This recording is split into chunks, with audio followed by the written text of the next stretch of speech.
Okay. So, if you're living with somebody with an addiction, first of all, one of the first things you ought to be doing is seeking out support for yourself. For example, a program like Al-Anon, which you may have heard of, is for friends or relatives of somebody who's addicted that gives you support so that you don't try to control the addict's actions. If you go into trying to control them, it's just going to get worse. The addicted person will probably hide how much they're using a substance. You won't know about it, but you'll be able to tell what's going on. So, that, first of all, is important. Get support for yourself. Secondly, pay attention to when the person who's troubled by this addiction is at their worst. For example, if somebody is addicted to alcohol and they start drinking, let's say midday, so by nighttime, they're probably at a peak of being toxic. How do they behave? Do they go to sleep or do they get really enraged and angry? If they go to sleep, okay, all right, your kid is okay.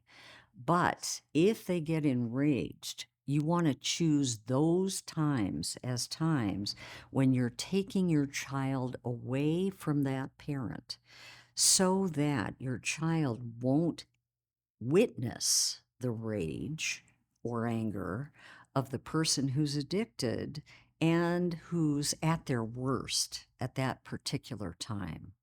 So it's really about protecting your child, first of all.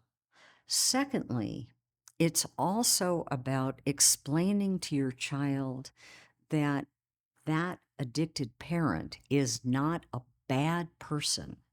That addicted person is sick with a particular disease that's very harmful.